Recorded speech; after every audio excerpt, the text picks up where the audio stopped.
Warm hand of welcome to the team r0ket.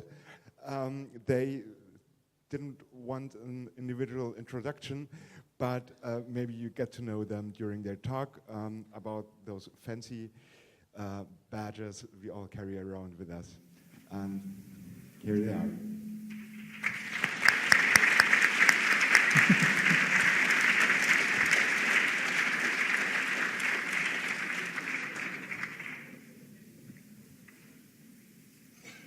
Hello everyone. I'm Lila Fish and I will start telling you about the hardware of r0ket. Give me my first slide. Louder. Oh. Okay. So I will tell you first what motivated us to make the badge how it is, what is the hardware, and then how it all was produced and what happened in between. Some of you might know some of these badges. Sputnik was around at some congresses, and there you have the DEFCON badges and a hope badge. Is it better? No? Whoa! Whoa, okay.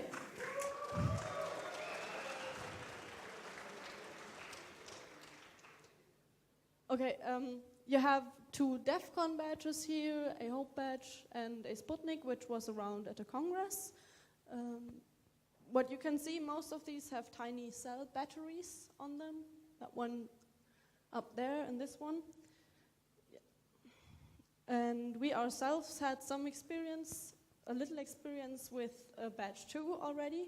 We made one for the Easter egg in Munich, but it was only about 200, 300 pieces. And we already tried to involve the people as much as possible. And we had 100 kits to solder parts onto the r0ket, that's what it was called. And they were gone after 20 minutes. And the whole weekend we had a soldering room where lots of people were soldering 24 hours. Okay. But what we realized after the Easter egg, after an event, most of the badges end up in the drawer. You like to look at them, but there isn't really much you do with them. Also, coin cells are expensive. You never have them at hand, and they're always empty. For example, we were just for this event looking for more coin cells to be able to bring some of our r0ket with us, but we failed. So also, Camp is very active at night too. And you want to read your name at night on your badge too, so we need larger batteries for a backlight.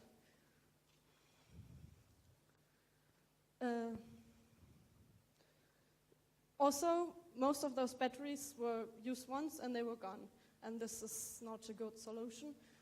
We wanted something rechargeable, so we had a choice between very large batteries, rechargeable batteries, very large one, or a bit dangerous ones. And of course we chose the dangerous ones. Back. Yeah, also we wanted to give you the possibility to play with the badge after the event and on the event. And so we put headers on them so you can extend them with your own hardware that's down here. Here you can extend your badges, your r0kets, to make them more interesting and to play with parts you like. And we decided to only use controllers which are supported by CCC, so everyone can play with them easily. Okay, so I told you about the evil badges, because they store only up very rarely, and camp happens a lot at night. And so we decided to use those nice lithium polymer batteries, and that's already where I can tell you about a little story. We took those from China. You have a huge choice of batteries there. You get lists with thousands of batteries. Even if you ask for a specific one, at first you get 3,000 choices which batteries you might like. And it's a bit weird if a battery producer asks you, we have charged our email address to another one. And then you ask yourself, if they say charge, do they mean change or charge when they talk about the batteries? So we didn't choose that producer. The one we chose was actually working very fine. 2 days before production, we changed some details about the battery, and it all worked out fine. They were only 10 days late, and that is what we expected from China. And they even sent us pictures from the production. On the day the batteries were supposed to arrive, they sent us pictures. Yes, they are in the last stage now. It's just 10 more days. Okay, also, we have integrated a charge controller. So whatever you do on your badge, it will be very hard to destroy your battery by playing with your badge. Okay. Yeah, everyone knows Arduino, right? Yeah, probably. We wanted something a bit more powerful and something a bit different for a change. And we heard somewhere that NXP would like or would be able to sponsor us some controllers. And of course, that was nice to hear. We didn't hear back from them for a while, and then suddenly we had a packet of 173 controllers, which was a bit weird, thinking that we were going for 3,000 controllers. And then 3 days later, we had another packet with 275 controllers, and we started wondering what might happen. Did we expect, do we have to take package every 2 days now until we have collected 3,000 batteries? No, they sent us all the batteries they had right now for samples, and they made special 500 more controllers in Malaysia, which needed some time, so they first sent us all the controllers they had already. Yeah, thank you very much. Now we have nice ARM controllers, but with only very little flash. Then we wanted a huge display, or a larger display than usual, where you can display nice text and play games. But special made displays are very expensive.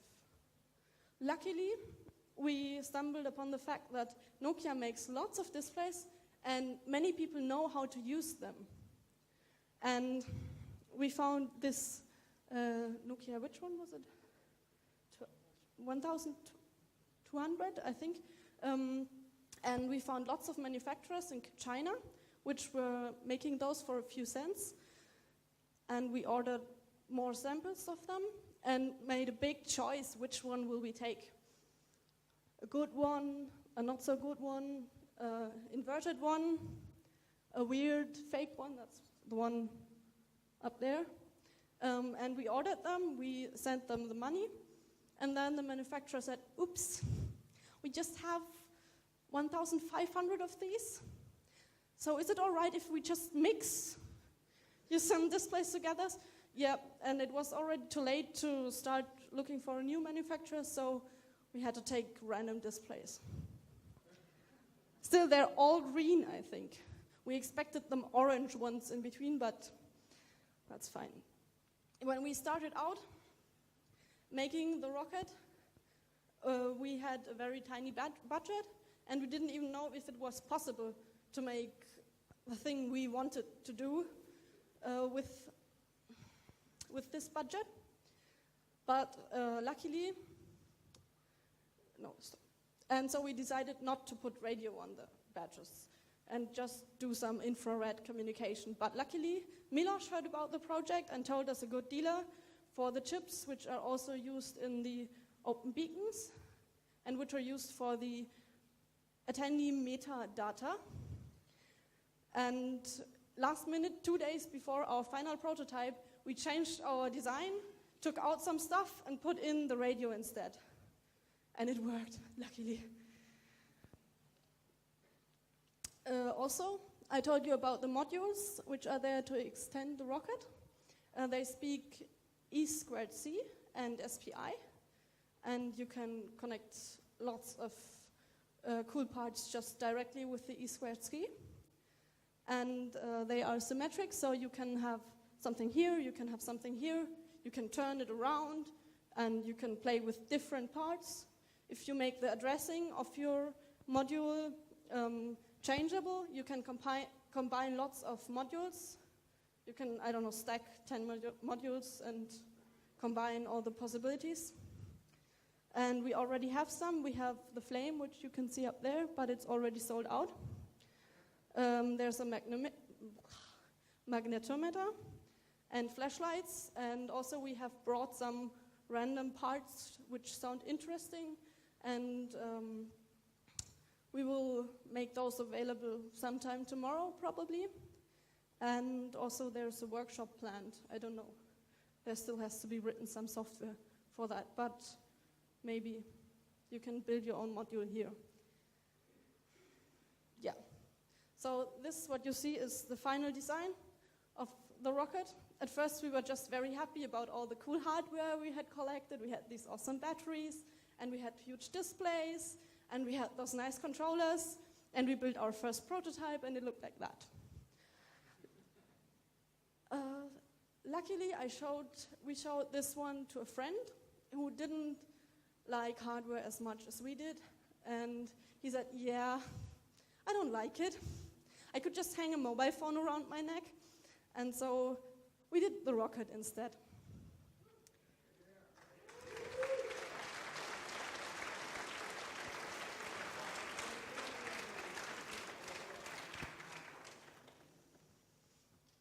Okay, here is the first timeline we made. Just to let you know how tight everything was, we did 2 prototypes. Here's only one planned.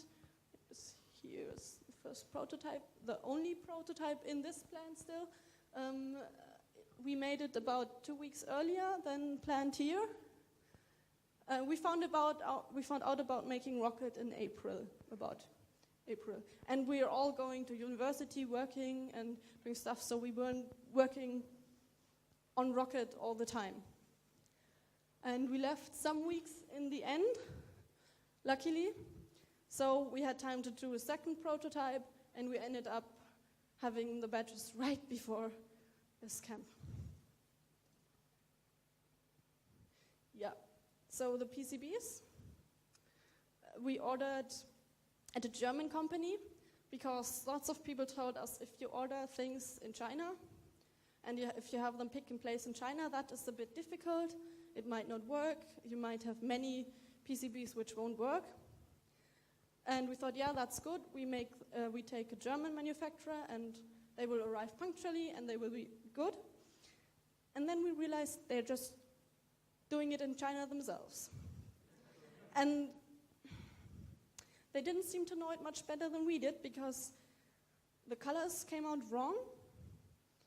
We expected yellow. You all know what the color is, the final one. It's nice, but it's not what we expected. Also, they arrived later than the batteries. They were over 1.5 weeks, over 12 days late. And the batteries were something we added to your bags. So it wasn't important if they were here, if they were here 2 weeks before camp or 2 days before camp. But the PCBs had to be placed, had to be assembled. So if those were late, everything was going to be late. Also, the panels weren't designed very well. We thought they would know better than us and would design a stable, very nice panel, but it wasn't very nice. Luckily, we did the production at EPD, which is very close to us, and they were able to just change the date of assembly 1 week back, so we could get our PCBs from China. And of course, what was very great is it was just 1 hour from our hackerspace, so some of us got the chance to watch the assembly of the rockets and to test the first devices to find out if it was useful to put all the 3,000 parts on 3,000 PCBs. Because we did some changes on the final PCB, and we didn't really know if we made some mistakes, perhaps. But it all worked.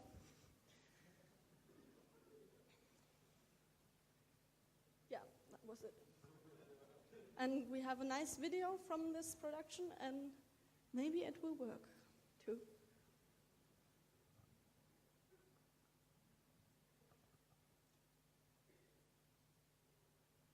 Yeah. Okay, so here you see the room where it was assembled, and I just keep talking while the video rolls. So this is the 10 rockets in one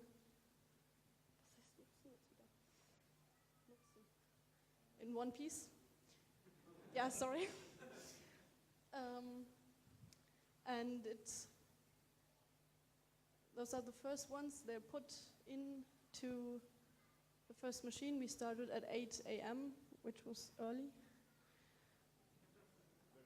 Yeah.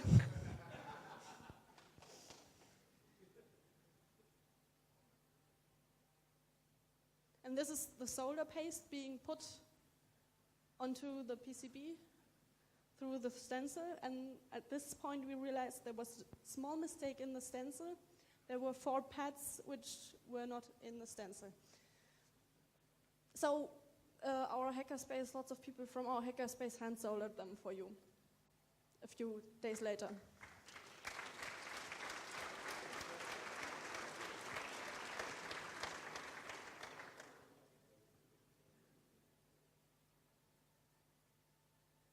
So here is an optical check. We're told several times it's micrometer exact, checking whether the solder paste is high enough.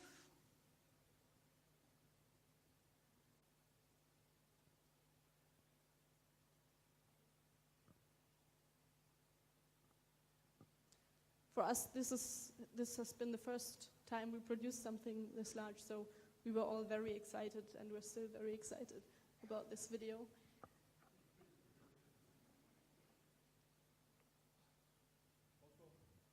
The one who filmed all this was able to open up the machine and film inside. If you're there in person, you actually can't see it that well as on the video. So yeah, here's the first head putting parts on the machine. And those machines are going really fast. One batch took about, 10 of these batches took about 10 minutes to get through the whole way. And they were never moved by hand. They were just going around through the machines. And we were surprised to find out those machines do a lot by themselves, but they use up parts very fast. So you still need lots of people who are just putting in the parts. And what slowed down the whole process was really people who had to put in parts and didn't get after the machines fast enough. Yeah, this is cool. You can go through there, but sometimes suddenly this comes out.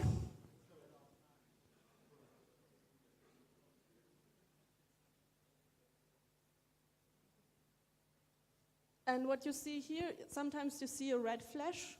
That's when it does an optical check, if everything is all right. And those optical checks are quite good. They recognize if the chips, if the legs are not all the same, if some are, if the chips are not lined out right, or if the connectors are not like they should be, and things like that. They just don't pick up those parts then. This was the fastest one. It had 2 heads which were working in parallel. One was picking up the parts, and the other one was placing them. And then the one who had just picked up parts went in and put down its parts, and then the other one came back in, and so they were working in parallel very, very fast.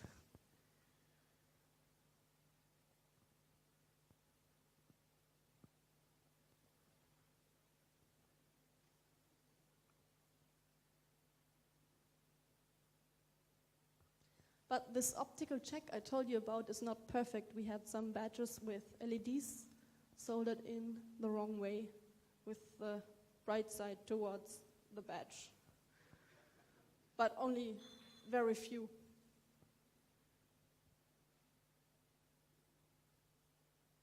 Also, they can have turned parts, so we have some weird angles to make the rocket form possible, and there were no problems for those machines. But to make those weird angles possible, people had to tell the machines lots of stuff before you could start. Before the first PCB went in, there were actually like 10 people on every machine telling the machine for an hour about all the parts it was supposed to use and how it was supposed to use them.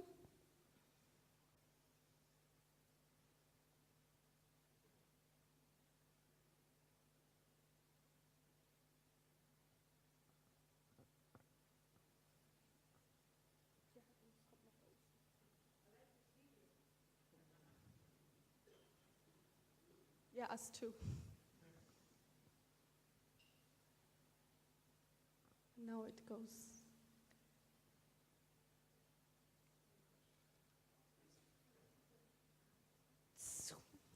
Around the corner. That's also. You could walk next to one of those plates and just watch one being shifted through the machine. Now this is the oven. Before starting it, there were several test drives with temperature sensors, looking if the profile of the oven was all right for the PCBs.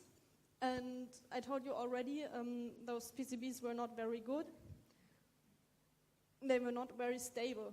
And we had one which got stuck in there. And the next one was coming after it, and it crashed into it. And so the parts on it were shifted around and mixed up in funny ways, and they made little mountains and stuff. And then they still went through the oven and were soldered like that, because everywhere was solder paste. So now we have some rockets with little part mountains on them, which are all stuck together. And then finally, so we wouldn't have to find too many mistakes ourselves, there was an optical test to find as many mistakes as possible before giving you the rockets.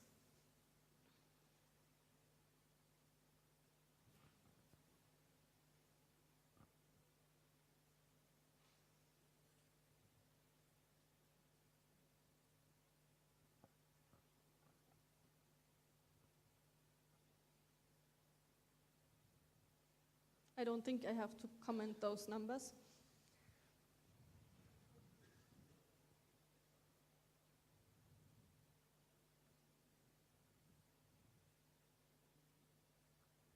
And this is us testing the first rocket, if it would work. And we had an exciting moment because it didn't. And we thought, oh my God, no, please, not.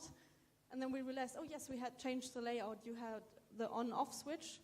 And in the old layout, it wasn't working when you had it connected to USB.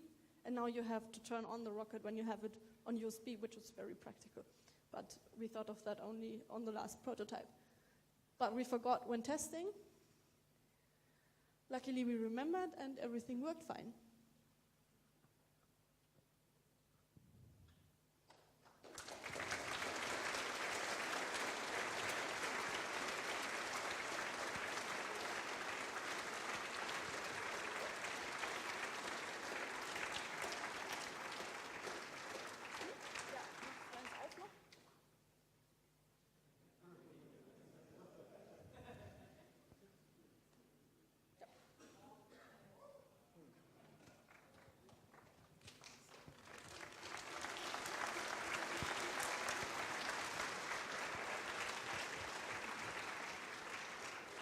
So, after all this talk about the hardware, I'm supposed to tell you something about the software side of the rocket. I hope you will find it interesting and it inspires you to hack on your own.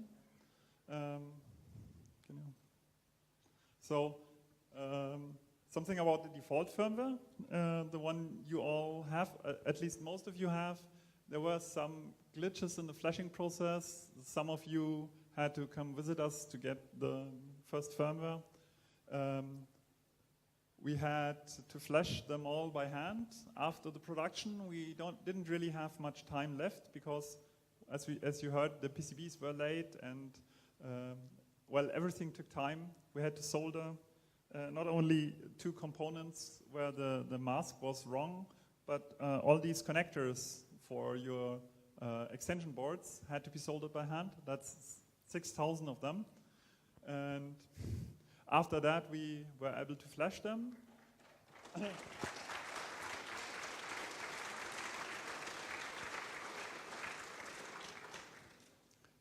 Flashing them was, at about 90% of that was done by one single person in one day by flashing 10 of them in parallel on a laptop, unplugging and plugging rockets for about, I think, 8 hours or so. More? 10? I don't know.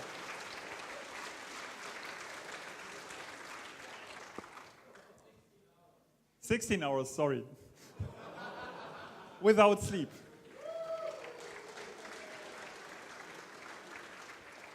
So if there were any mistakes in flashing, I hope you can look over that.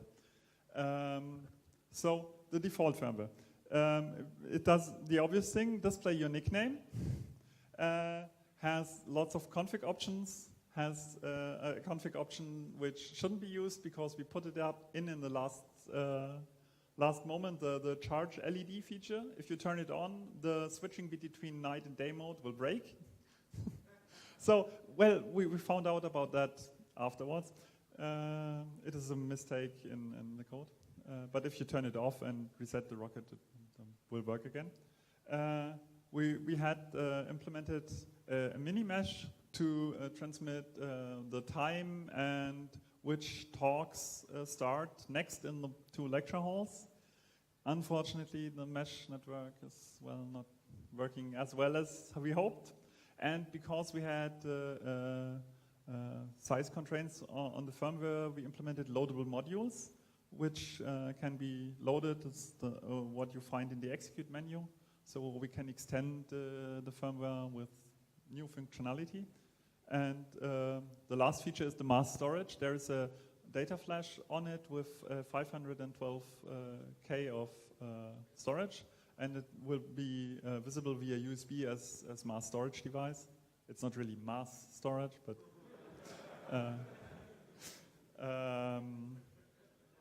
yeah. Next slide.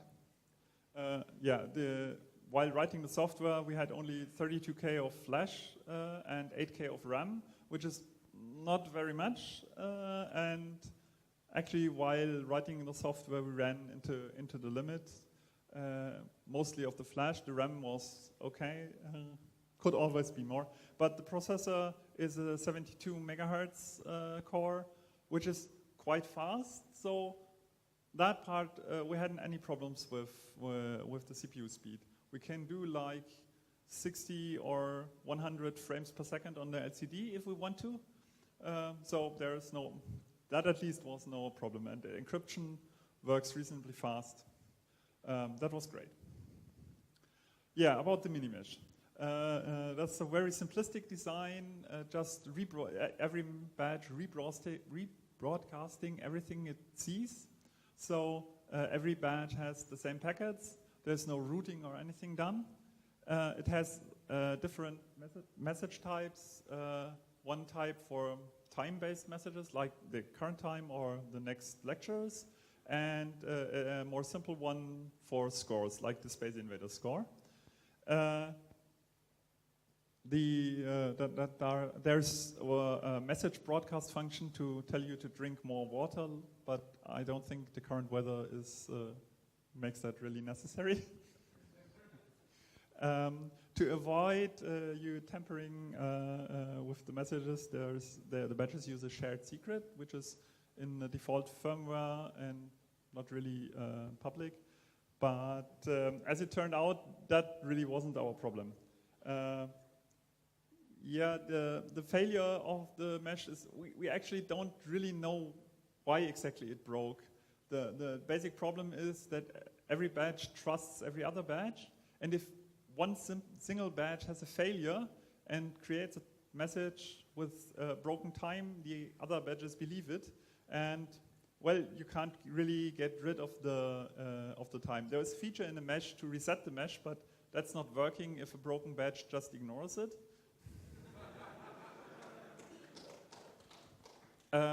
I have since created a special firmware version which tests on the badge to see if it sends a broken packet and displays a message instead and halts.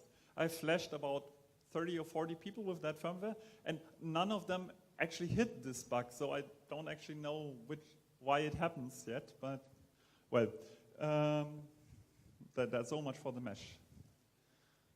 For the loadables, they are loaded into the RAM, which is quite small with 8K, and we spare about 2.5K for the loadables. The original design used 2K, but the Space Invaders got a little large, and we didn't find a way to trim it down, so we extended the loadable size just to fit Space Invaders.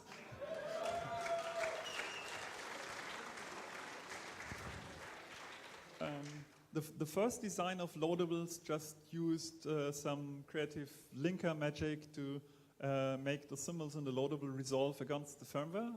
But it turns out every time you recompile the firmware, the symbols shift and the loadables break. And well, during development, that was really, really irritating because every time you change a single bit, all of the loadables break. And so quite late in the game, we switched to the design which uses a jump table at the beginning of the flash where symbols are exported. And we have some creative define magic in C. You can just compile the loadables like you would use the functions normally, but it used the jump table instead. Anyone who wants to look at that could look at the make table script in the loadables directory, which creates a header include file which defines all the jump table stuff, which looks really messy. Okay. And one single tidbit is that you have to get the entry point correct, and GCC likes to reorder your functions, and luckily there's a GCC switch to stop him from reordering, so the code actually starts running where you want it to. We used crypto in the mesh because that's an evil environment here, and we didn't want you to mess with the high score of the Space Invaders game. Second, the badges are also sending, if you set the privacy flag to 0, sending open beacon packets, and open beacon always in the past has encrypted their beacons, and we wanted to support that too. We kept these keys secret. To keep it secret, we enabled also the code read protection, so you can't read out the firmware. And the loadable modules, you could just write code and execute it. So we encrypted and signed the loadable modules with another key. That's if you compile the firmware yourself, this crypto part is not enabled. And it was just to see if we could, well, somehow secure this stuff. The Git repo doesn't have the keys. We will release the keys probably after the event. Okay. We have played with asymmetric crypto. The send card and receive card loadable modules do asymmetric crypto, and you can see it's a little bit slow. It takes like 1 or 2 seconds to do the handshake. So it's not really usable in the mesh code because that would be so slow. The mesh retransmit like 10 packets per second also. And for the symmetric crypto, we use XXT. If anyone wants to look it up, it's really simple. It's in the Wikipedia. Then we wanted to encourage you hacking the r0ket. We start with the simple stuff, like the attaching the lanyard a different way so it doesn't turn around all the time. The second part is, I remember that. If anyone played with the config options, there's an option to invert the display, to mirror the display, and some people just entered their nickname numbers, and so that in a mirrored way they look like another name. That's a little bit like fplets. About the mirror part, that's actually has a long history, because the first displays we got, some of them were, as you saw on Lila Fish's slide, some of them had mirrored output, and we couldn't find out why some displays were mirrored and some not, and so we put in a config options. Very late in the game, we found that our LCD initialization code actually set the mirrored flag, and some of the cheap China clones just don't support the mirrored flag. So, and when we fixed the installation to remove that, all of the displays were faced the same way, so the option is not really necessary anymore. Okay. You can modify your r0ket by adding your own font. In the Git repository, there's a small Perl script which uses GD. The module in Ubuntu has a very long name for the Perl module, which, if you run it with the -b option, outputs a binary file which you can just put onto your data flash and use as a font. It supports TTF and BDF files as input for the font. And yeah, then you can use different fonts, Comic Sans. You can define your own image or animation to display instead of your nick. You probably saw the default image, the 42. I just doodled it like 1 hour before we flashed it in GIMP. There's another script to do that and convert it to our image format. The image format is just a raw dump of how the display display data is written. You can just write one image there, or concatenate multiple images, and the animation just loops through them. If you press next, that's an example.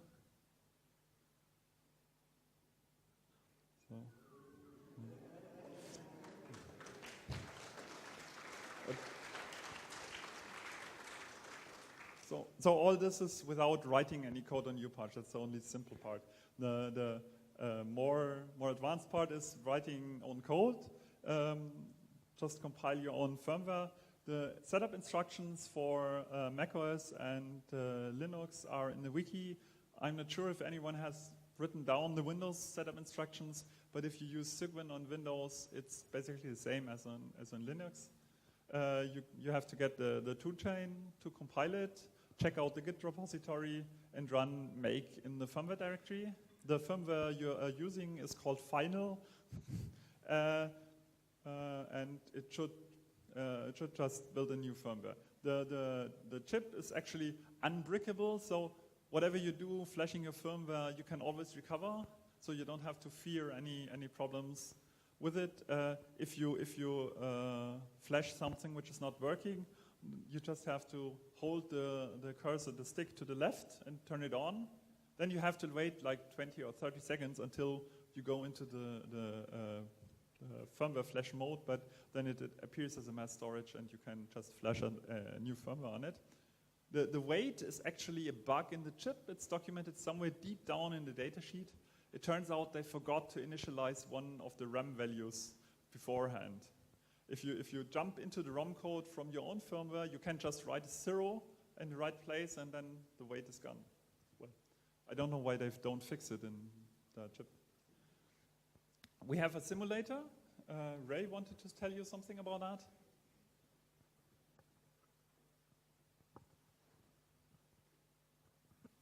Yeah, hi, I'm Ray.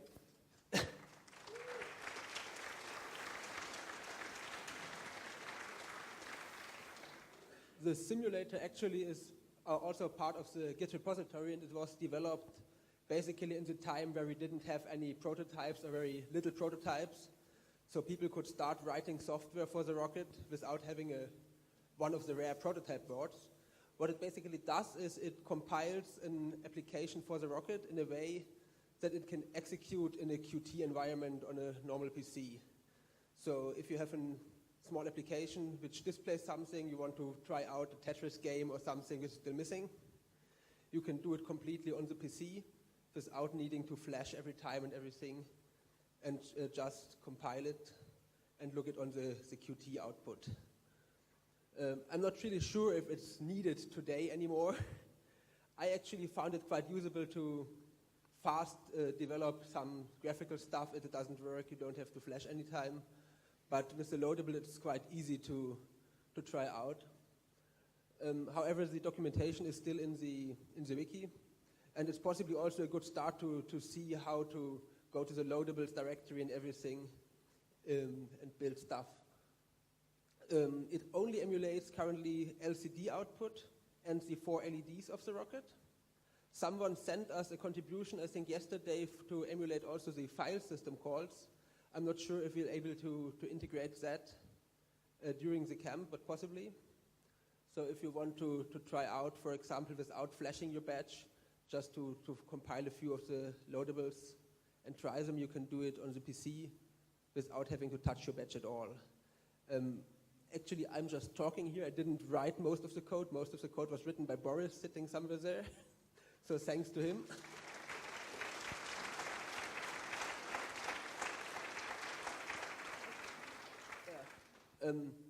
And so thanks for that, and have fun with the simulator also.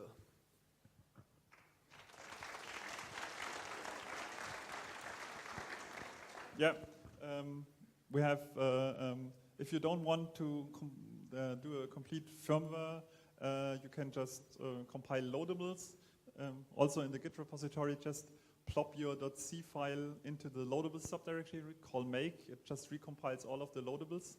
If you need new symbols exported from the main firmware, you have to write it into the exports file and run the make table script, which does all the crazy define magic.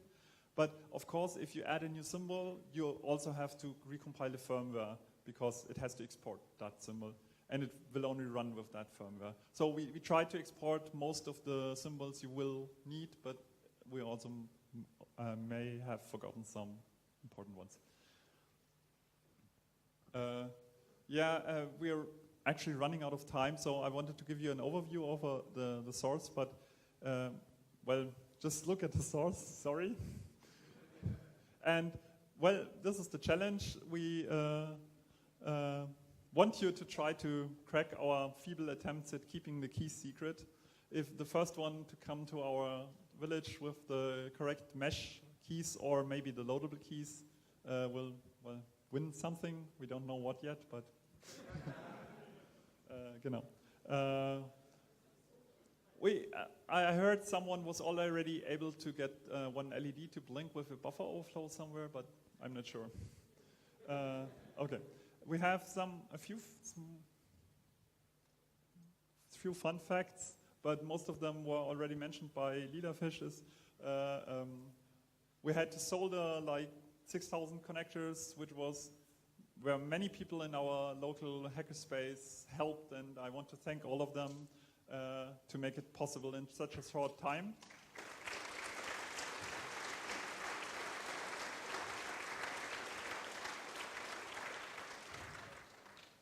Yeah, I told you already about the flashing stuff and how reliable the Chinese vendors are. One part which wasn't yet mentioned is that routing such a PCB is really fun, or at least you have a nice square PCB and have everything routed, and then someone comes along and it's like, wouldn't it be nice to be a r0ket and just cut away half of your space to lay the traces, and it's really getting cramped. And then after you've fixed all of that, someone comes along and says, wouldn't it be nice to add an RF chip? And then you have to rip out half of the work and reroute everything again. And then we had like 2 different prototype designs, and well, it took quite some time. If you show the next slide, I think it's... Oh, that's one of our prototype r0kets. You can actually see that I accidentally ripped off the USB connector. It's quite a different design. It's asymmetric, but that's what we developed on, and that is like what the eagle layout looks out when you start routing it. All the yellow lines are the connections you have to draw, and they can't overlap. Nice game. Thank you. About the future of the r0ket, that's the last slide. You should always bring them to the next events. to the Congress, of course. We will probably try to have a new firmware with less bugs and more features for the Congress ready. And we will see what to do about the mesh to get it more reliable and bug-free. And if anyone has ideas on nice code, just visit us at FPLET's Village. It's basically like straight ahead there, two roads down, and we can talk about stuff. I think we're running out of time. Do we have time for a few questions? A few. Okay, any questions? Yes?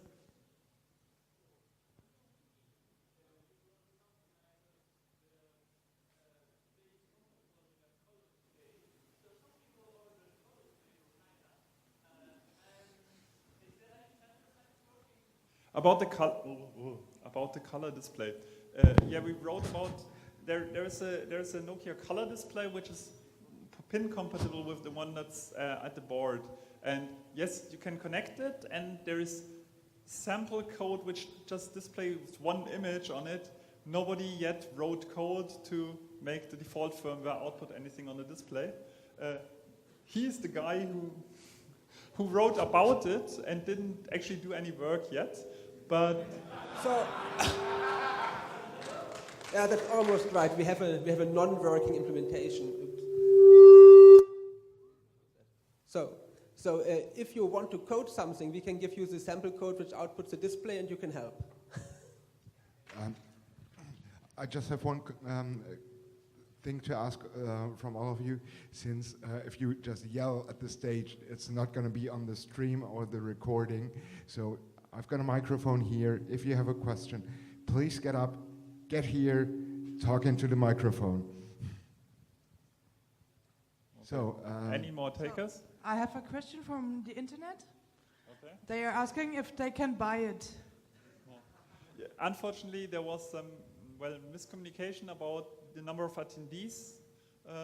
We were told that there would be 2,500 attendees, which didn't quite turn out that way. So we produced 3,000, and we had some inevitable losses.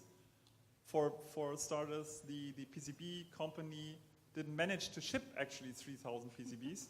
They managed to ship like 2,700, and then they shipped like 200 more, and we still were 20 short of the 3,000. And then during the production, if you failed, and actually a few turned out to be broken here at the Congress, so we're like 2,900, and that's about the number of attendees here. We're running really low on them. If it turns out that there are spare ones at the end of the camp, we would be able to sell them, but I don't actually think there will be any spare. Sorry. Yeah, eBay.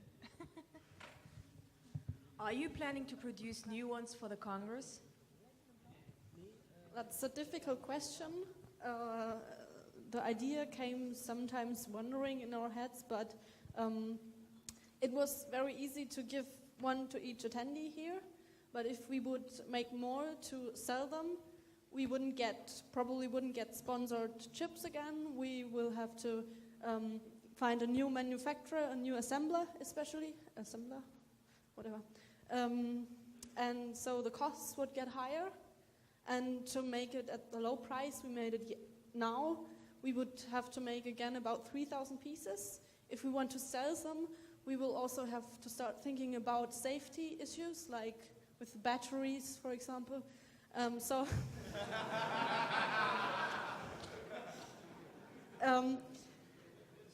If someone knows a lot about this stuff, and if someone can get us the budget, and I don't know, we can discuss this, but it's really difficult, so we don't want to make any promises. And we just want to get through the camp for now. Take a nap and sleep, actually sleep for a few hours and not work on this badge. I'm looking really forward to it. Yeah. Any more questions? Actually, yes. Well, I'm one of the lucky guys who owns an additional r0ket badge, or not the r0ket badge, but the flame for the r0ket badge. and I would like to know if you're producing any more of these, and if you would sell at least the extensions on the Congress, and if not, how did you manufacture those?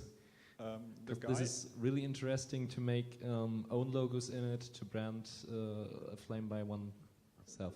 The flame was actually not produced by us, but just a member of our club who was involved in the project. But I don't know, Q?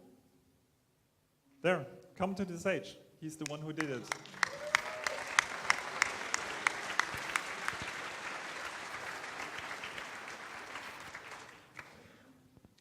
Yeah, it was actually quite easy to do the acrylic glass. I went to the Fab Lab and they had a laser cutter and you can simply cut it.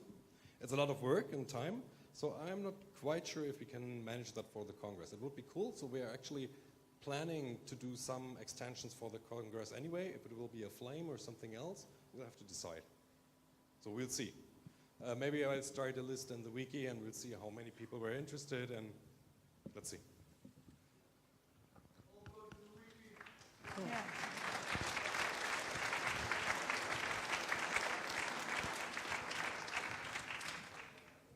There's a suggestion from the internet that you should do a project on Kickstarter.com so that people can spend it.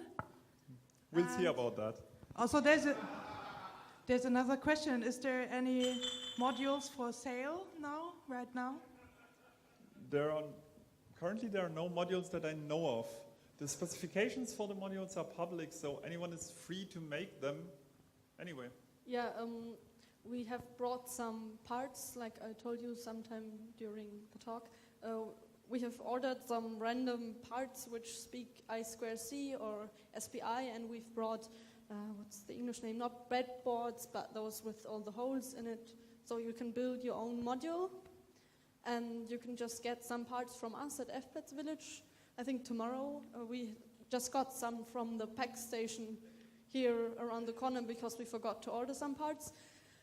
Hopefully tomorrow you can get parts to invent your own modules, and if you don't know much about designing modules, there will probably be a workshop on Friday where you can design a module which does some LED stuff and perhaps with a speaker. We'll have to see about that. Okay, any more questions? Yeah?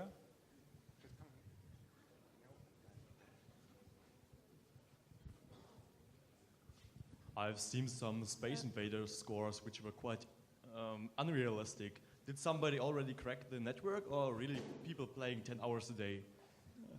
Neither, at least as far as I know. It looks like part of the bug in the mesh network is that part of the timestamp leaks over into the score packet.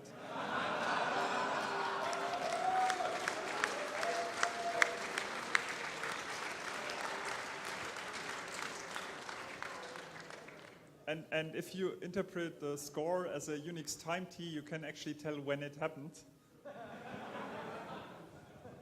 Yeah, and on the mesh network, which is built by the homegrown firmwares, which doesn't use the encryption, actually someone obviously built a Space Invaders fake firmware that broadcasted a 23 score. So thanks for that one. I was reminded to tell you, we brought some extra charging connectors for those people who didn't bring those connectors, even though we reminded you several times to bring them, but of course we know the standard node.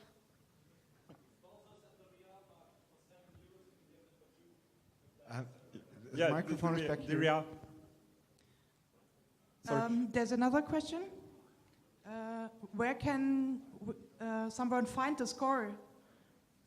What? Where can you find the score of if you go to the menu messages, there's if you have a score in the mesh network currently, there's an invaders point select which shows the actual current score of the Space Invaders.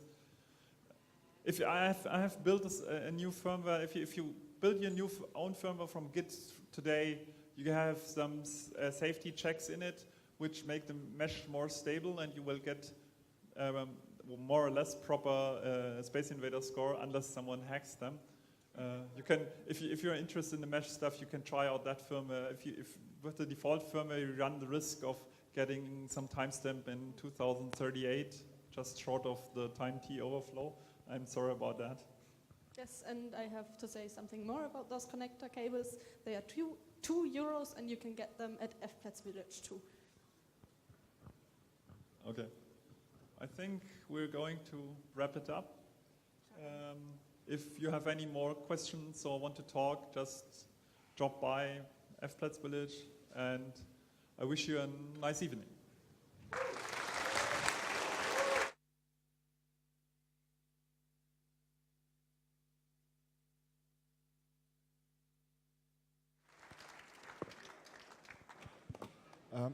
Also, thank you from me for your great work, and thanks for coming here and talking about it.